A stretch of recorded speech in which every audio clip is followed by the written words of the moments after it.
Hello, my name is Barbara Lewis from Singing After 40. Today I'm going to talk about overcoming stage fright. This is something that I used to suffer from terribly, even though I gave a lot of performances.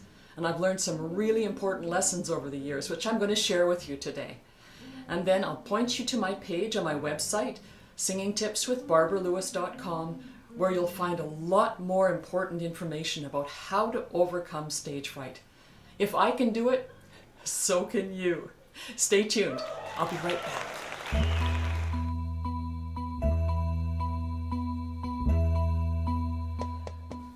Welcome back. So, four really important tips about stage fright and overcoming stage fright. Number one, are you technically ready to sing this song? If you find that when you walk on stage that your voice is not working well, that the high notes don't work or you're forgetting your lyrics, it may be that you're simply not ready technically to sing this song in public yet.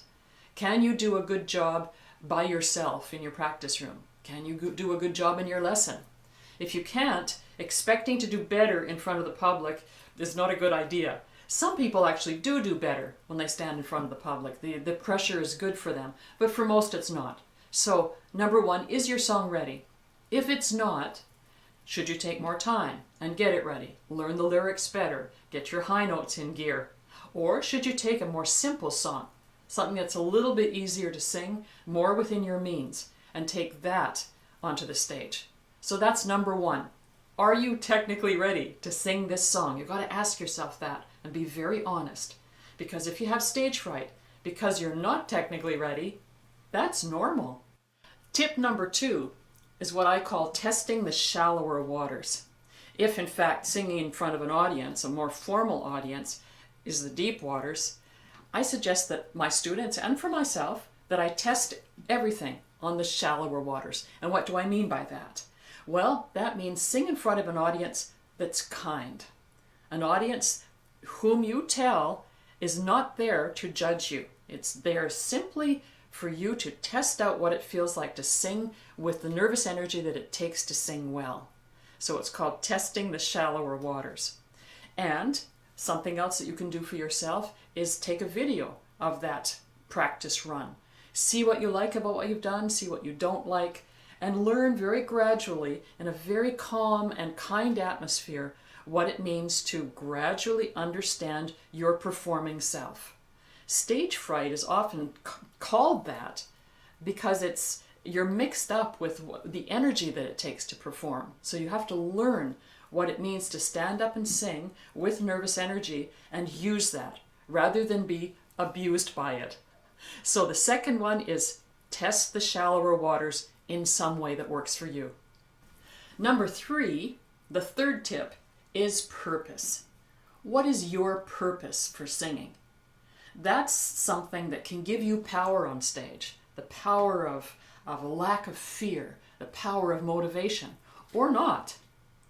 So purpose. My purpose is to share with an audience the things that I've experienced on this planet over the last many years, my ups and my downs, my dreams and my hopes and my despairs, my successes and my failures. I sing in a very personal way to an audience. And that's my purpose, and that's what gives me power. What is your purpose? What will give you power and motivate you when you walk on stage? The fourth tip that I have for you is connected to number three, purpose. Purpose is a long thing. You know, I used many words to describe my purpose. You can't do that when you're backstage and you need fuel to get on stage more easily. So I also have a mantra. So purpose is connected to a mantra. My mantra is, I'm living my dream. My dream was always to sing, to be a performer, to perform in many different places in the world, small audiences, large audiences, and that's what I'm doing. So I'm living my dream.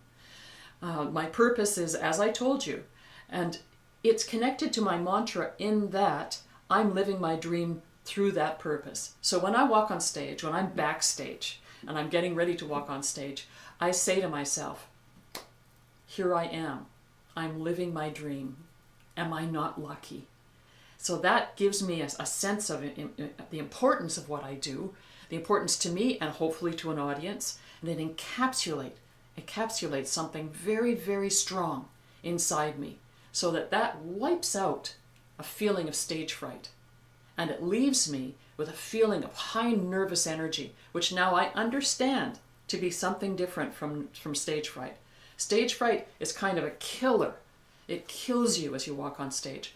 Nervous energy lifts you onto the stage, and that's what you want. So those are my 4 tips for you today. There's a lot more on my website. I explain these first 4 tips much more carefully, and there's a lot more on there. So I encourage you, if you suffer from stage fright and it keeps you from performing, then go to my website, have a look at what I've written. If I can overcome stage fright, and I was really in bad shape for many years, if I can do it, so can you. From Barbara Lewis and Singing After 40. If you like these videos, please subscribe to my channel. I'll talk to you soon. Bye-bye.